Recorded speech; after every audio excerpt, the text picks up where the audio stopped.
Imagine waking up one morning and discovering that every country on earth owes money. Not some countries. Not half the world. Every single nation. The United States is in debt. China is in debt. Japan, the UK, Germany, and India are all in debt. And yet somehow the world keeps working. Governments keep spending, banks keep lending, and currencies keep flowing. But this leads to a question almost no one thinks to ask. If every country is in debt, who is the creditor? Who are they all paying? Where does all this money come from? And what happens if one day the entire system just stops? Today, we're going to peel back a layer of the global financial system, the layer most people never see. What you find underneath might change how you see the world forever. Most people imagine the world as a giant spreadsheet. America owes China, China owes Japan, Japan owes someone else. But global debt isn't a simple list of countries borrowing from one another. If it were, the world would collapse the moment one of them stopped paying.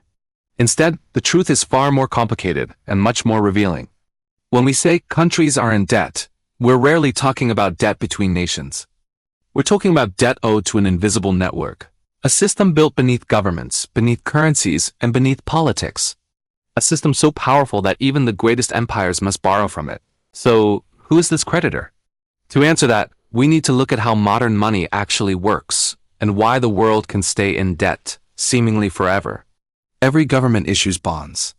Think of them as IOUs, promises to repay money in the future with interest. These bonds are bought by a wide range of investors. Pension funds managing your retirement, insurance companies, massive hedge funds, investment banks, and yes, even foreign governments. But here's the twist that changes everything. Most of a country's government debt is not owed to other countries. It's owed to its own people and its own financial system. Take the US, for example. More than 70% of its national debt is held right at home by American pension funds, US banks, American investors, and even the US Federal Reserve itself. This means Americans largely owe money to other Americans. And this isn't just an American phenomenon. In Japan, over 90% of the national debt is owned by the Japanese. Italy, mostly Italians. France, mostly the French. China, mostly the Chinese. So the creditor isn't a single country. It's a vast, decentralized system of bondholders scattered across millions of accounts, funds, and institutions. But this still doesn't fully answer the question. Because even these investors, the pension funds, the banks, the individuals, they all depend on something larger, something that sits above all of them. Behind every government, behind every bank, behind every currency, stands a central bank. In the US, it's the Federal Reserve.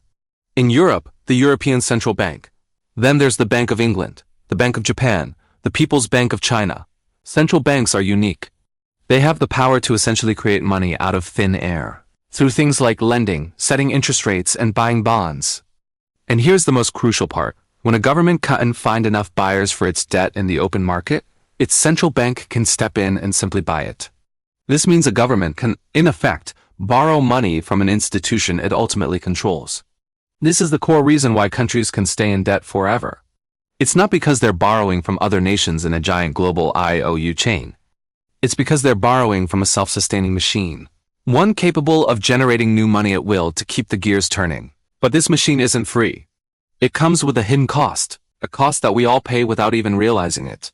And here's the part that no one really wants to say out loud. The public is both the creditor and the debtor. Think about it. When the government owes money, how does it eventually repay it? Through you. It's repaid through taxes, which come out of your paycheck. It's repaid through inflation, which makes the money in your pocket worth less.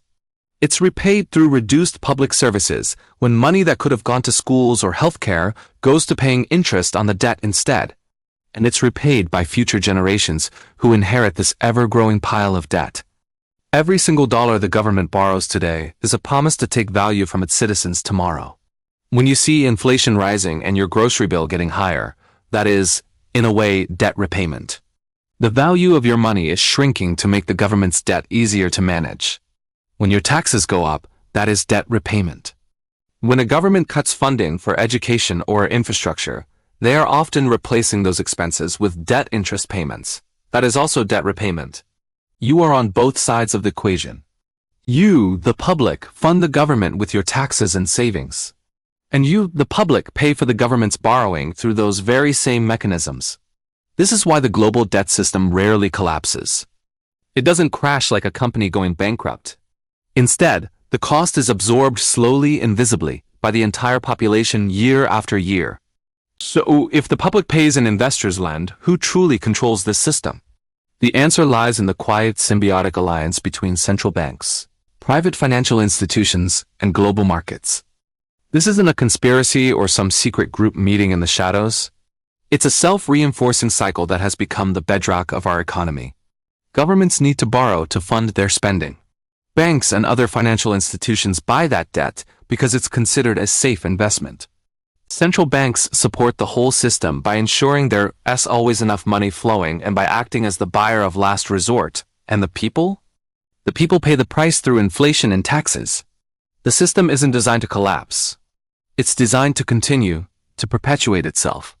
And as long as it continues, someone, somewhere will always be owed money. Debt isn't a flaw in the system. It's the foundation of it. So let's return to our original question. If every country is in debt, who is the creditor? The answer isn't one nation. It isn't one group of people. It isn't a villain hiding in the dark. The creditor is a structure. It's a global financial engine built over centuries, an engine in which governments borrow. Banks lend, central banks create money, and citizens ultimately carry the weight. Debt is not just a number on a screen. It's a system, a cycle, a pattern. And just like every empire, every currency, and every financial era before it, this system has its peak, its decline, and eventually, its replacement. The real question isn't who is the creditor anymore. The real question is this: how long can a world built on a foundation of permanent debt keep running? And what happens when the engine finally needs to be rebuilt? Thanks for watching. If you found this interesting, consider subscribing for more deep dives into how our world really works. See you next time.